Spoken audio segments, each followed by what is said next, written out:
नमस्कार दोस्तों, concept plus academy के ई लर्निंग प्रोग्राम में आपका स्वागत है। दोस्तों, इस वीडियो में हम बात करेंगे बायोस्टैटिस्टिक्स का बड़ा महत्वपूर्ण पॉइंट, समंकों का आलेखी निरूपण, graphical presentation of data. Graphical presentation of data में हम बात कर रहे हैं। सबसे बड़ी इम्पॉर्टेंट बात यह है दोस्तों कि आपने जो कलेक्टेड डाटा किए हैं वो कॉम्प्लेक्स डाटा होते हैं। कलेक्टेड कॉम्प्लेक्स डाटा को सिंपल, सुव्यवस्थित, वेल प्लान्ड, तुलनीय, कंपैरेबल और निष्कर्ष योग्य, इनफेरेबल बनाने का काम कौन करेगा? वर्गीकरण और सारणीयन, क्लासिफिकेशन एंड टेबुलेशन, जिसके बारे में हम पिछले वीडियो में पढ़ चुके हैं। कहने का मतलब ये है दोस्तों, बायोस्टैटिस्टिक्स में जो डाटा आपने कलेक्ट किए हैं वो कॉम्प्लेक्स डाटा हैं। उन डाटाज को सिंपल, वेल प्लान्ड और कंपैरेबल एवं इनफेरेबल बनाने का काम तो कौन करेगा? Classification and tabulation. तो फिर ग्राफिकल प्रेजेंटेशन ऑफ डाटा क्या काम करेगा? इसकी ज़रूरत क्या पड़ी? जब क्लासिफिकेशन और टेबुलेशन से ही काम हो रहा था तो फिर ग्राफिकल प्रेजेंटेशन ऑफ डाटा की ज़रूरत क्यों पड़ी? इस बारे में हम समझना चाह रहे हैं। परंतु क्लासिफिकेशन और टेबुलेशन में स्टैटिस्टिकल फैक्ट्स या जो सांख्यिकी तथ्य हैं वो अंकों के रूप में प्रस्तुत किए जाते हैं। कुल मिला के बात यह है कि क्लासिफिकेशन और टेबुलेशन में भी डाटा को सिंपल, वेल प्लान्ड, कंपैरेबल और इनफेरेबल, निष्कर्ष योग्य बना दिया जाता है। लेकिन थोड़ा इंटरेस्टिंग, थोड़ा अट्रैक्टिव बनाने के लिए, केवल मेकअप के लिए, अट्रैक्टिव बनाने के लिए, डाटा को केवल देख के ही आप आइडिया लगा सकें कि क्या निष्कर्ष निकलने वाले हैं, इसके लिए ही ग्राफिकल प्रेजेंटेशन ऑफ डाटा का इस्तेमाल किया जाता है। अंकों द्वारा जो प्रदर्शन होगा वो अरुचिकर, निष्कर्ष निकालना कठिन होगा उनका, और अधिक समय व्यतीत करने वाला होता है। इसलिए अंकों के बजाय किसी विजुअल मेथड्स या कोई डायग्रामेटिक रूप में अगर डाटा को प्रेजेंट किया जाए तो इसी को ग्राफिकल प्रेजेंटेशन ऑफ डाटा कहेंगे। सांख्यिकी तथ्यों, स्टैटिस्टिकल्स जो फैक्ट है, उनकी वस्तु स्थिति एक ही दृष्टि में सरल और स्पष्ट हो जाती है। इसके लिए सांख्यिकी तथ्यों को विजुअल मेथड्स का प्रयोग कर प्रदर्शित करते हैं। डाटा के आकर्षक प्रदर्शन की ये विधि आलेखी निरूपण या ग्राफिकल प्रेजेंटेशन कहलाती है। किताबी लैंग्वेज हम इसलिए रख रहे हैं ताकि रिटन एग्ज़ाम में आप चीज़ों के बारे में लिख सकें, क्योंकि कॉम्पिटिटिव एग्ज़ाम में MCQs आते हैं, उसमें हमको कोई ज़्यादा सोचने की ज़रूरत नहीं है। कॉम्पिटिटिव एग्ज़ाम या MCQs टाइप के सवाल के लिए इस पूरे बोर्ड में से आपको केवल एक सिंगल लाइन याद रखनी है कि ग्राफिकल प्रेजेंटेशन ऑफ डाटा की ज़रूरत इसलिए पड़ी कि क्लासिफिकेशन और टेबुलेशन में जो डाटा बनते हैं वो अंकों में दिखाई देंगे, वो अरुचिकर होंगे, उनको एनालिसिस या निष्कर्ष निकालने में कठिन होगा और अधिक समय व्यतीत करने वाला होगा। अब इस क्लासिफिकेशन और टेबुलेशन के बाद जो डाटा अंकों में हमको मिले हैं उनको विजुअल मेथड्स के द्वारा कुछ ऐसा सरल और स्पष्ट बना दिया जाए कि केवल एक बार देखने में ही वस्तु स्थिति बिल्कुल क्लियर कट आपके सामने आ जाए। तो ये आकर्षक प्रदर्शन की विधि ही क्या कहलाएगी? ग्राफिकल प्रेजेंटेशन, आलेखी निरूपण। लेकिन रिटन एग्ज़ाम में आपको लिखना भी है, तो मान ले आपके लिए एक सवाल आया कि ग्राफिकल प्रेजेंटेशन ऑफ डाटा की ज़रूरत क्यों पड़ी या किस प्रकार बायोस्टैटिस्टिक्स में सहायक है, तो आपको इसका जवाब लिखना है कि क्लासिफिकेशन और टेबुलेशन डाटा को सिंपल, वेल प्लान्ड, कंपैरेबल और निष्कर्ष योग्य, इनफेरेबल बनाते हैं। लेकिन इसमें जो डाटा प्रस्तुत किए जाते हैं वो अंकों में होते हैं, और अंकों में जो डाटा है वो अरुचिकर, निष्कर्ष निकालना इनका कठिन होगा और अधिक समय व्यतीत करने वाले होंगे। इसीलिए केवल विजुअल मेथड्स का इस्तेमाल करके डाटा को सरल और स्पष्ट बना दिया जाए ताकि डाटा को देखने के बाद बिल्कुल आराम से वस्तु स्थिति क्या हो जाए, स्पष्ट हो जाए। इसी के लिए ज़रूरत पड़ी या इसी आकर्षक मेथड को आलेखी निरूपण या ग्राफिकल प्रेजेंटेशन कहा जाता है। दोस्तों, आलेखी निरूपण या ग्राफिकल प्रेजेंटेशन की अगर डेफिनेशन लिखना चाहें तो ये देखिए, स्टैटिस्टिकल डाटा को रोचक और आकर्षक ज्यामितीय आकृतियों के रूप में प्रदर्शित करने की प्रक्रिया आलेखी निरूपण या ग्राफिकल प्रेजेंटेशन है। यही बात मैं आपको कह रहा था कि ग्राफिकल प्रेजेंटेशन का मतलब है अट्रैक्टिव जो आकृतियां हैं उसमें आप डाटा को बनाओ ताकि एक बार देखने पर ही वस्तु स्थिति बिल्कुल साफ हो जाए।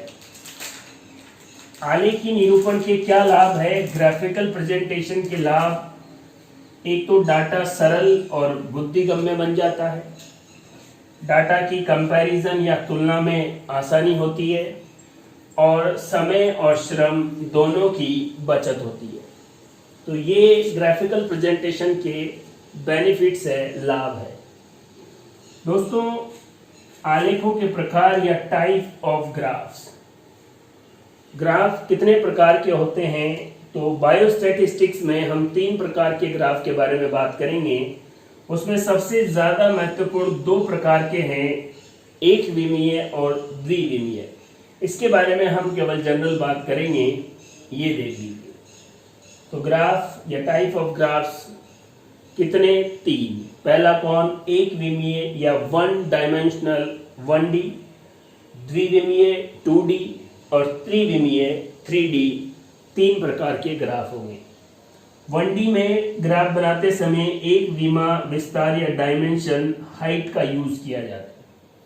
अगर केवल हाइट का यूज करके ही ग्राफ बनाए जाएं तो एक विमीय ग्राफ होंगे, जैसे लाइन डायग्राम, रेखा चित्र और बार डायग्राम, दंड आरेख।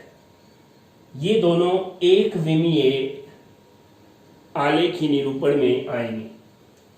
द्विविमीय का मतलब 2 विमा, ऊंचाई और चौड़ाई दोनों का इस्तेमाल करके डाटा का रिप्रेजेंटेशन या प्रेजेंटेशन या चित्रण किया जाए तो 2D ग्राफ होगा। आयताकार अगर बनाया जाए तो उसी को याद रखिए हिस्टोग्राम, और स्क्वायर फॉर्म में बनाया जाए तो स्क्वायर डायग्राम, और एक वृत्त के केंद्र को ध्यान में रख के कोणों के अनुसार आप जानते हैं उसको कहेंगे pie chart. Pie chart, square diagram और हिस्टोग्राम किसमें आएंगे? 2D या द्विविमीय आलेखी निरूपण में। लाइन डायग्राम और बार डायग्राम किसमें आएंगे? 1 डायमेंशनल ग्राफिकल प्रेजेंटेशन में। घन के रूप में अगर आप डायग्राम बनाएं तो वो त्रिविमीय होगा। इसमें तीनों विमाएं, लंबाई, चौड़ाई, ऊंचाई, तीनों विमाओं का त्रिविमीय चित्र बनाकर अगर डाटा का चित्रण किया जाए तो इसको त्रिविमीय ग्राफ कहा जाएगा। दोस्तों, आलेखी निरूपण की डेफिनेशन, आलेखी निरूपण के लाभ, आलेखों के प्रकार 3, 1D, 2D और 3D। 1D में कौन कौन आएंगे? लाइन डायग्राम और बार डायग्राम। एक विमा या डायमेंशन का यूज होगा हाइट का। हाइट और चौड़ाई दोनों का अगर इस्तेमाल हो तो 2D या द्विविमीय, जिसमें आएंगे हिस्टोग्राम, स्क्वायर और पाई चार्ट। और क्यूब डायग्राम अगर बनाया जाए तो वो त्रिविमीय, जिसमें लंबाई, चौड़ाई और ऊंचाई तीनों डायमेंशन का इस्तेमाल किया जाता है। 1 डायमेंशनल ग्राफ या एक विमीय आलेख के बारे में हम बात करते हैं। दोस्तों, मैंने आपको बताया है कि इसमें एक ही विमा ऊंचाई का प्रयोग करते हैं और 2 प्रकार के डायग्राम होंगे, लाइन डायग्राम और बार डायग्राम।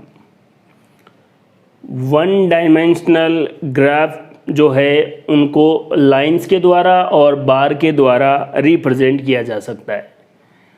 2 बड़ी महत्वपूर्ण बातें हैं एक विमीय आलेख के बारे में, 1 डायमेंशनल ग्राफ के बारे में। बार डायग्राम में चौड़ाई भी प्रदर्शित की जाती है, परंतु सभी चित्रों की चौड़ाई समान होने के कारण इसका कोई प्रभाव नहीं पड़ता। जब आप एक बार का डायग्राम बनाओगे ऐसे तो आपके दिमाग में आएगा कि सर ये ऊंचाई भी है और ये चौड़ाई भी है, और आप कह रहे हैं कि केवल एक ही विमा ऊंचाई का प्रयोग होगा, तो फिर ये चौड़ाई भी तो है। लेकिन याद रखें, जितने भी बार डायग्राम होंगे उन सब की चौड़ाई समान रखी जाती है, तो फिर उसका कोई प्रभाव नहीं होता। जहाँ न्यूनतम और अधिकतम मानों में अधिक अंतर ना हो, वहाँ पर बार डायग्राम का इस्तेमाल किया जाता है। मिनिमम और मैक्सिमम जो वैल्यू है, अगर उनका डिफरेंस बहुत कम है तभी बार डायग्राम का इस्तेमाल किया जाता है। दोस्तों, वन डायमेंशनल जो ग्राफ है उसमें पहला है रेखा आरेख या लाइन डायग्राम। जो भी स्टैटिस्टिकल फैक्ट्स है, तथ्य हैं, उससे संबंधित पद मानों की संख्या अधिक हो। अगर जो डाटा है, जो स्टेप है, जो पद है, अगर वो बहुत ज़्यादा नंबर में हो और मिनिमम और मैक्सिमम का जो रेशियो है, जो डिफरेंस है, वो कम हो, तो प्रत्येक मान के लिए एक वर्टिकल लाइन, एक ऊर्ध्वाधर रेखा खींची जाती है। दूसरा है दंड आरेख या बार डायग्राम। इसके बारे में हम बात करेंगे। 5 प्रकार के बार डायग्राम होंगे। सिंपल बार डायग्राम, मल्टीपल बार डायग्राम, सब डिवाइडेड बार डायग्राम और परसेंटेज सब डिवाइडेड बार डायग्राम और बाई डायरेक्शनल बार डायग्राम। 5 प्रकार के बार डायग्राम या दंड आरेख होंगे, जिनके बारे में भी हम बात करेंगे।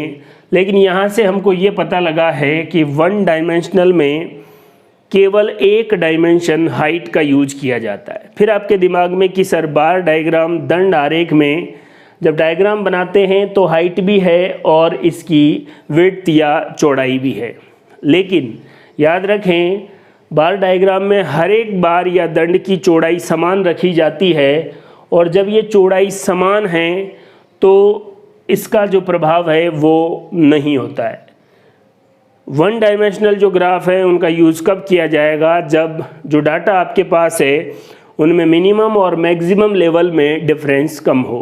2 प्रकार के वन डायमेंशनल ग्राफ है, लाइन डायग्राम और बार डायग्राम।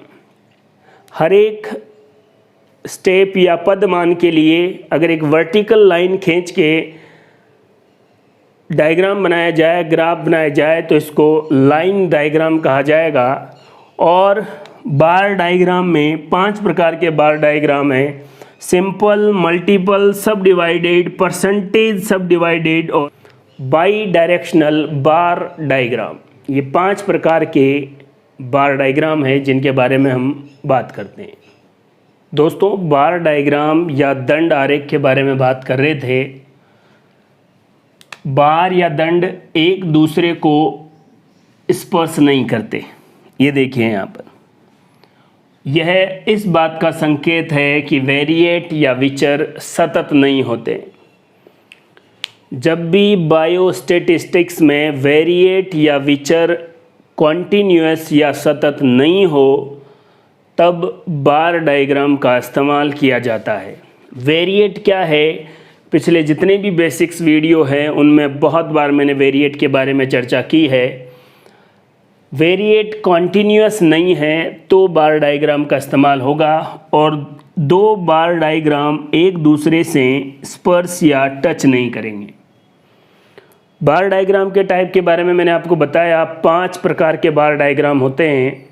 उनमें सबसे पहला बार डायग्राम जो है वो है सरल दंड आरेख या सिंपल बार डायग्राम। दोस्तों, इसमें जो बार या दंड है वो वर्टिकल या हॉरिजॉन्टल दोनों हो सकते हैं। ये मैंने यहाँ पर वर्टिकल बनाए गए हैं, ऐसे बार हॉरिजॉन्टल भी हो सकते हैं। प्रत्येक बार की चौड़ाई और उनके मध्य की दूरी समान रखते हैं। चौड़ाई समान रखते हैं और उनके बीच की दूरी भी समान रखते हैं। अधिक अट्रैक्टिव बनाने के लिए कई बार कलर्स का यूज़ भी कर सकते हैं। सिंपल बार डायग्राम के बारे में बात कर रहे हैं। यहाँ पर मैंने 2 डाटा को लेकर सिंपल बार डायग्राम बनाए हैं। पहला है राजस्थान की जनसंख्या और दूसरा है राजस्थान का जनसंख्या घनत्व, पॉपुलेशन डेंसिटी। दोस्तों, पैमाना मैंने यहाँ पर लिया है 1 सेंटीमीटर बराबर 10 million, 10 million, 20 million, 30 million, 40 million, 50, 60 और 70 मिलियन। 1 मिलियन का मतलब होता है 10 लाख। इस बार डायग्राम, इस सिंपल बार डायग्राम में मैंने आपको बताया है राजस्थान की जनसंख्या के बारे में। 1991 में राजस्थान की जनसंख्या 44 मिलियन, 2001 में 56 मिलियन और 2011 की जनगणना में राजस्थान की जनसंख्या 68 मिलियन हो गई। तो ये है सिंपल बार डायग्राम राजस्थान की जनसंख्या के डाटा को लेकर। ऐसे अगर राजस्थान का जनसंख्या घनत्व बात करें तो इस अक्ष पर हमने लिया है घनत्व, डेंसिटी पर स्क्वायर किलोमीटर। 1 वर्ग किलोमीटर में कितने व्यक्ति रहते हैं, ये है जनसंख्या घनत्व। 1991 की जनगणना के अनुसार राजस्थान का जनसंख्या घनत्व 129, 2001 के हिसाब से 165 और 2011 में 200। मतलब 200 का मतलब है 200 व्यक्ति प्रति वर्ग किलोमीटर में राजस्थान में रहते हैं। और ये राजस्थान का 2011 की जनगणना के अनुसार पॉपुलेशन डेंसिटी या जनसंख्या घनत्व का आंकड़ा है। तो दोस्तों ये हमने पढ़ा है सिंपल बार डायग्राम, सरल दंड आरेख। क्या क्या चीज़ें बिल्कुल सिंपल बातें हैं, इसको ही लेकर मैंने आपको सही डाटा भी बता दिए। 2011 में राजस्थान की जनसंख्या 68 मिलियन और 2011 में राजस्थान का जनसंख्या घनत्व 200 व्यक्ति प्रति वर्ग किलोमीटर में निवास करते हैं। सिंपल बार डायग्राम के बाद हम बात करते हैं मल्टीपल बार डायग्राम, बहुदंड आरेख, जिसमें 2 या 2 से अधिक डाटा को प्रदर्शित किया जाता है। डायग्राम देखते हैं, आपको आइडिया हो जाएगा दोस्तों, ज़्यादा टेंशन वाली कोई बात नहीं है। जैसे हमारे पास डाटा है राजकीय चिकित्सालय में 1992 से 1994 में आए हुए रोगियों को प्रदर्शित करने वाला बहुदंड आरेख। ये मैंने आप यहाँ पर एक मल्टीपल बार डायग्राम बनाया है। इधर वर्ष 1992, 93, 94। इधर रोगियों की संख्या 100, 200, 300, 400, 500, 600, 700, 800, 900 ऐसे। मल्टीपल बार डायग्राम का मतलब है कि एक साल में 3 प्रकार के रोगी आए। पुरुष 700 आए, महिलाएं 500 आई और बच्चे 350 आए। 1992 में जो मल्टीपल बार डायग्राम है रोगियों का वो ये है। 1993 में पुरुष, महिला और बच्चों की संख्या, 1994 में पुरुष, महिला और बच्चों की संख्या। अगर बार डायग्राम इस प्रकार से प्रदर्शित किया जाता है तो ये कहलाएगा मल्टीपल बार डायग्राम। तीसरा जो प्रकार है वो है उपविभाजित, अंतर विभाजित दंड आरेख या सब डिवाइडेड बार डायग्राम। दोस्तों इसमें एक ही जो बार है, दंड है, उसको विभाजित किया जाता है।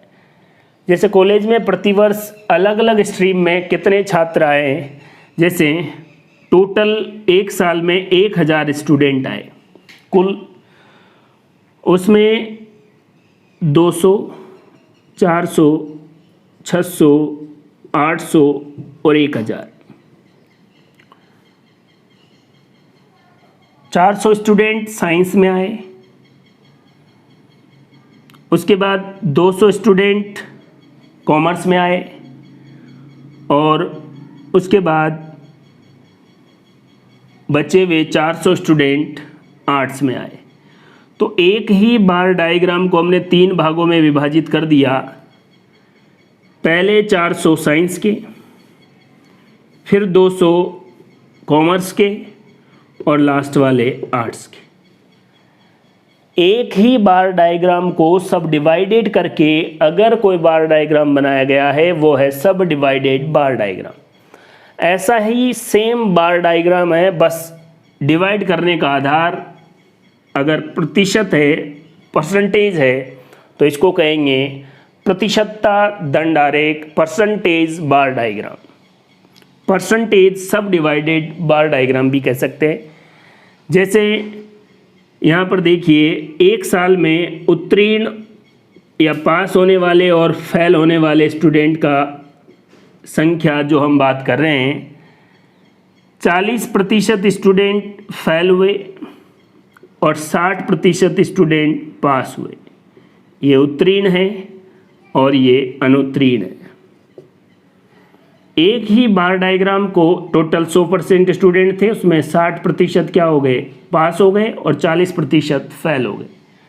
इसका मतलब है ये एक प्रकार का सब डिवाइडेड बार डायग्राम है, बस इसको हमने डिवाइड परसेंटेज बेस पर किया है। नॉर्मल नंबर के बेस पर डिवाइड किया गया तो सिंपल सब डिवाइडेड बार डायग्राम। बहुत इंपॉर्टेंट और लास्ट, द्विदिशात्मक दंड आरेख, बाई डायरेक्शनल बार डायग्राम। जैसे एक व्यापार से संबंधित अगर डाटा आपके सामने हो, उसमें एक वर्ष लाभ हुआ, दूसरे वर्ष हानि हुई, तो लाभ को इस एक्स अक्ष से ऊपर दिखाया जाए और हानि को नीचे दिखाया जाए, तो ये बार डायग्राम दो दिशा वाला हो गया। तो किसी व्यापार बिजनेस में कितना लाभ हुआ, कितनी हानि हुई है, इस प्रकार का अगर बार डायग्राम बनाना है तो बाई डायरेक्शनल। परसेंटेज आधार है डिवाइड करने का तो प्रतिशतता दंड आरेख। नॉर्मल संख्या डिवाइड करने का आधार है तो सब डिवाइडेड बार डायग्राम। और बहुत सारे डाटा या दो से अधिक डाटा को एक साथ प्रदर्शित किया जाता है तो मल्टीपल बार डायग्राम। ये थे बार डायग्राम के प्रकार, सिंपल बार डायग्राम, मल्टीपल बार डायग्राम, सब डिवाइडेड बार डायग्राम, परसेंटेज सब डिवाइडेड बार डायग्राम और बाई डायरेक्शनल बार डायग्राम। एक विमीय आरेख के बाद हम बात करते हैं 2D या द्विविमीय आरेख के बारे में। एक विमीय आरेख में दोस्तों एक विमा होती थी हाइट, बार डायग्राम में चौड़ाई भी दिखाई जाती थी, लेकिन चौड़ाई समान होने के कारण उसका कोई प्रभाव नहीं होता था। दो विमा कौन कौन सी है, ऊंचाई और चौड़ाई। ऊंचाई और चौड़ाई के द्वारा डाटा का प्रेजेंटेशन किया जाए तो ये 2D या द्विविमीय आरेख होगा। इसमें चित्रों के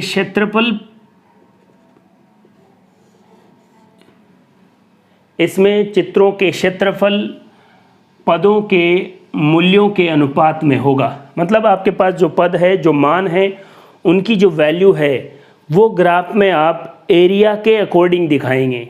इसलिए इन ग्राफ को एरिया या सरफेस डायग्राम भी कहते हैं। द्विविमीय आरेखों को एरिया या सरफेस डायग्राम क्यों कहते हैं, क्योंकि इसमें जो पदों के मान हैं उनका जब आप प्रेजेंटेशन करोगे ग्राफ में तो ग्राफ का क्षेत्रफल के रूप में आप उनको दिखाओगे, इसलिए इसको एरिया या सरफेस डायग्राम भी कहते हैं। पहला 2D जो ग्राफ है वो है आयत आरेख, जिसको रेक्टेंगुलर डायग्राम या हिस्टोग्राम कहते हैं। हिस्टोग्राम आपको याद रखना है।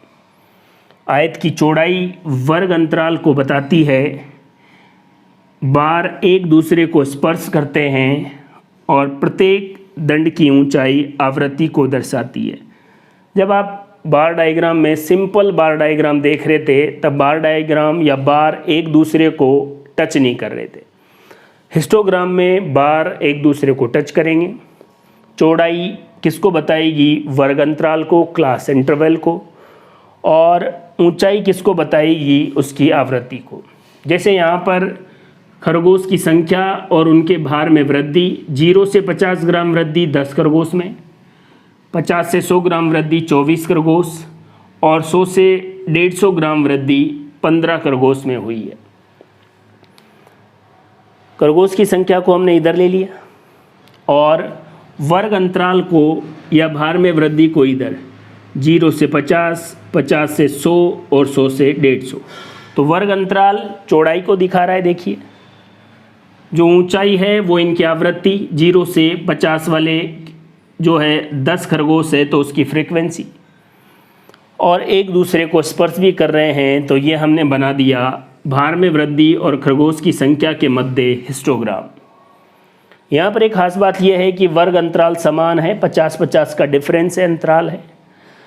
अगर वर्ग अंतराल समान नहीं हो, असमान वर्ग अंतराल हो, तो इसके लिए संशोधित आवृत्ति या आवृत्ति घनत्व, फ्रीक्वेंसी डेंसिटी ज्ञात करते हैं। इसी को ही आपेक्षिक आवृत्ति घनत्व, रिलेटिव फ्रीक्वेंसी डेंसिटी भी कहते हैं।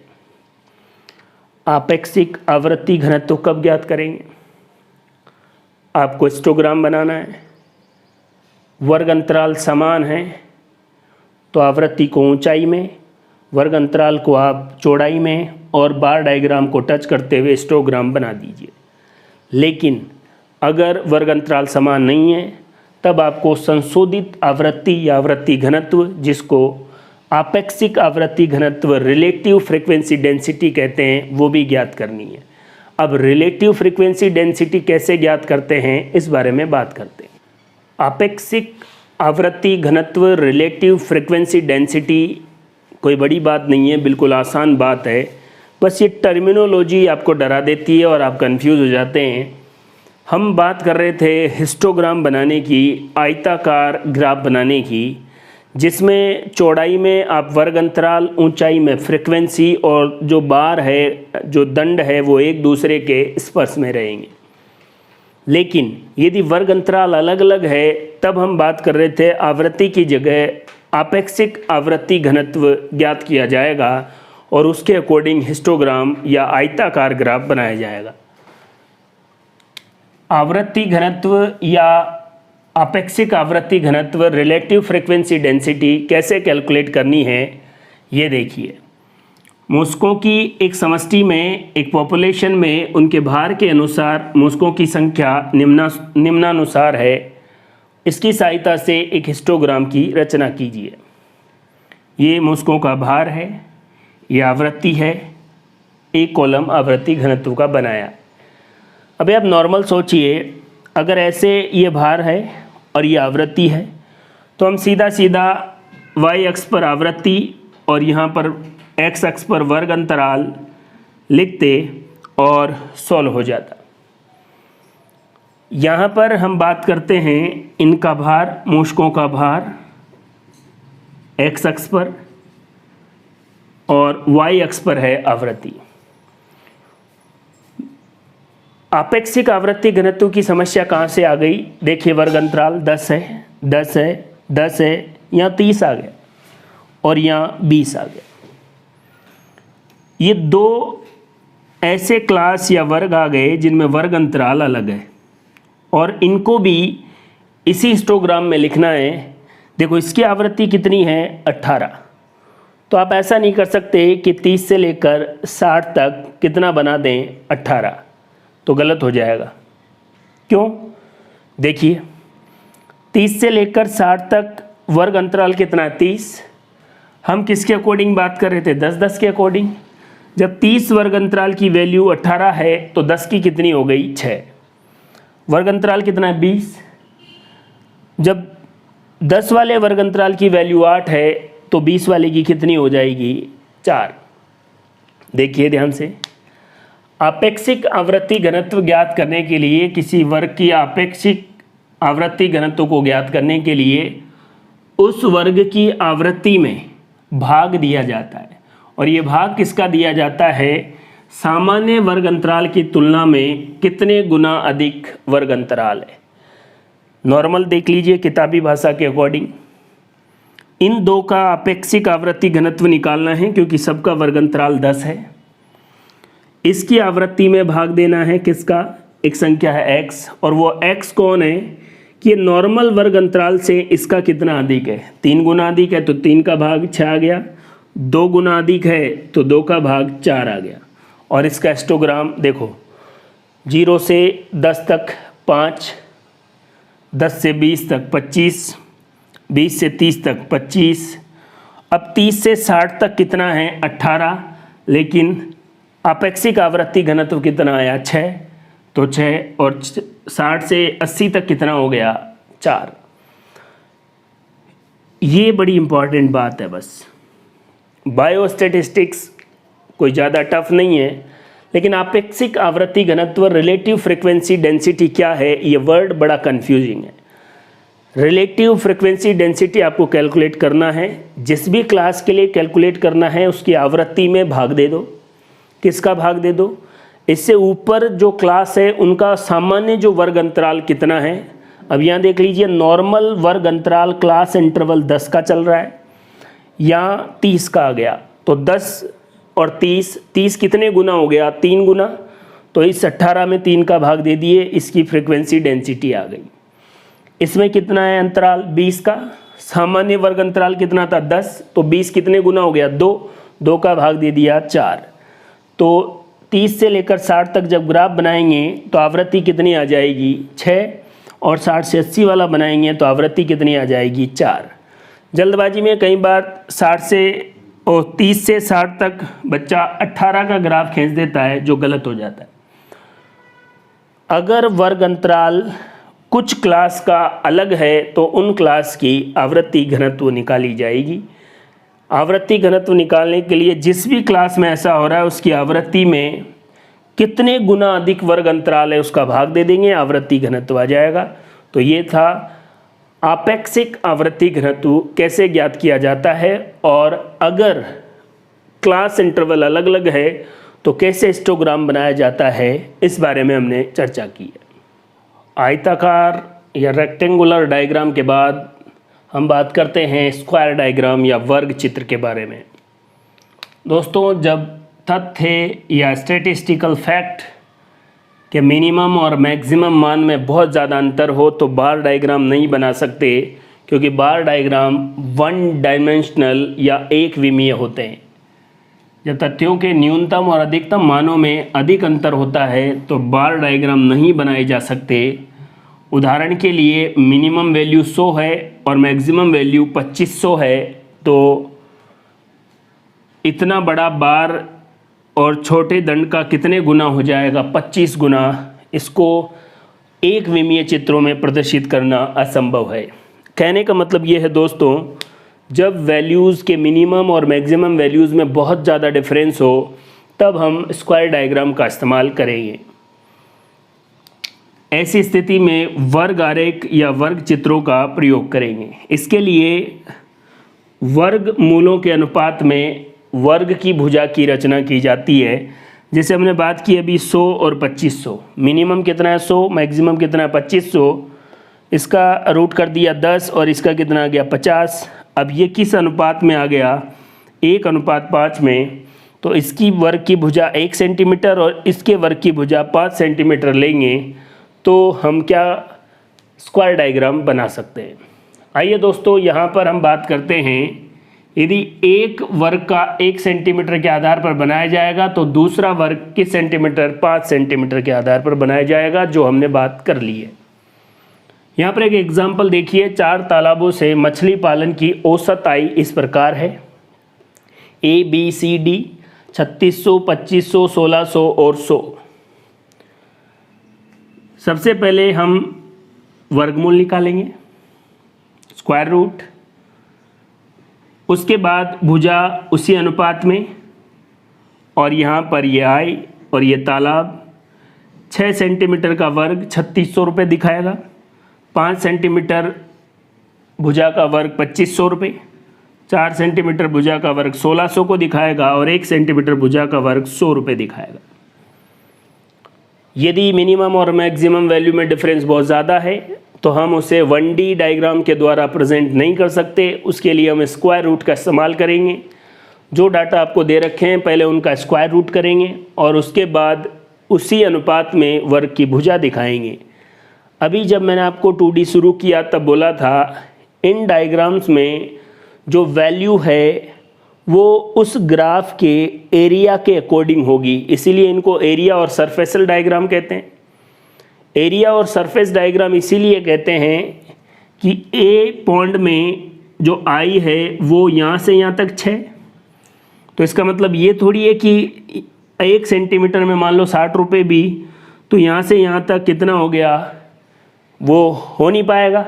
इसलिए आप अगर 6 को 6 से मल्टीप्लाई करेंगे उसके बाद जो वैल्यू आएगी वो आई आ जाएगी। जैसे 6 सेंटीमीटर भुजा का मतलब कितना वर्ग 60, अब इधर भी 60 इधर भी 60, 60 को 60 से मल्टीप्लाई किया 3600 आ गए, 50 को 50 से मल्टीप्लाई किया 2500। मतलब मैं यूँ कहना चाह रहा हूँ कि ऊंचाई में वैल्यू 60 ही दिखेगी। इसका मतलब ये नहीं है कि 60 रुपये, इधर भी 60 इधर भी 60, और दोनों का क्षेत्रफल, क्षेत्रफल क्या होता है लंबाई इंटू चौड़ाई, और वर्ग का तो क्या होगा भुजा का स्क्वायर। जब एक भुजा का स्क्वायर अपन क्या निकाल रहे हैं, क्षेत्रफल, तो वो जो क्षेत्रफल आएगा वही उस पद का मान होगा। मेरे कहने का मतलब आप समझ गए होंगे, ग्राफ में जो ऊंचाई है वही नहीं, उस पूरे डायग्राम या स्क्वायर जो डायग्राम है उसका क्षेत्रफल ए तालाब की आई को, बी वाले के तालाब की जो आई है उसका पूरा क्षेत्रफल, सी में भी क्षेत्रफल, और क्षेत्रफल को दिखाता है इसलिए इसको एरिया या सरफेस डायग्राम भी कहते हैं। तो ये था स्क्वायर डायग्राम। स्क्वायर डायग्राम के बाद हम बात करते हैं पाई डायग्राम, जिसको वृत्तारेख, वृत्त चित्र या कोणीय चित्र, पाई, सर्कुलर या एंगुलर डायग्राम भी कहते हैं। इसे सब डिवाइडेड सर्कल भी कहते हैं। केंद्र के भागों को कोण बनाकर वृत्त को अलग अलग खंडों में विभाजित कर सकते हैं। आपको याद होगा पाई डायग्राम में ऐसे गोला होगा, सपोज करें 25%, तो 25% को ऐसे इसका 1/4, उसके बाद ये 75% रह गया और ये 25 हो गया। कहने का मतलब हमने केंद्र के भागों को, ये केंद्र है, इसको कोण बनाकर वृत्त को अलग अलग खंडों में बांट दिया। ऐसा डायग्राम जब भी आपने देखा उसी को पाई चार्ट या पाई डायग्राम कहते हैं। 2D द्विविमीय आरेख में हमने बात की हिस्टोग्राम, स्क्वायर डायग्राम और पाई डायग्राम के बारे में। अब हम 3D के बारे में बात करते हैं। दोस्तों ये है त्रिविमीय आरेख, 3D ग्राफ। अगर मिनिमम और मैक्सिमम वैल्यू में डिफरेंस और भी ज़्यादा है और आप 2D ग्राफ का इस्तेमाल नहीं कर सकते तो आप 3D ग्राफ का इस्तेमाल कीजिए। स्क्वायर रूट निकाल कर उसके रेशियो में आपने स्क्वायर की भुजा या आर्म के द्वारा उसको प्रेजेंट किया। अब वैल्यू बहुत ज़्यादा है तो आप क्यूब रूट निकाल लीजिए और एक घन की भुजा देख लीजिए और उसके हिसाब से घन को अगर आप प्रदर्शित करेंगे तो ये हो गया क्यूब डायग्राम या वॉल्यूम डायग्राम। स्क्वायर डायग्राम में पद का मान क्षेत्रफल को दिखाता था, यहाँ पर पद का मान उसके आयतन या वॉल्यूम को प्रदर्शित करेगा। ये था 3D ग्राफ। 1D, 2D और 3D ग्राफ हमने अच्छे से पढ़ लिए हैं। इस पूरे वीडियो में हमने बात की है ग्राफिकल प्रेजेंटेशन की और रिटन एग्ज़ाम में आपको कैसे लिखना है उस बारे में पूरी जानकारी, और कॉम्पिटिटिव एग्ज़ाम से रिलेटेड भी कंप्लीट जो टॉपिक है ग्राफिकल प्रेजेंटेशन में वो मैंने आपको इस वीडियो में बता दिए हैं। अच्छे से पूरे वीडियो को आप देखें, अच्छे से पूरे वीडियो के नोट्स बनाएं। थैंक यू, धन्यवाद।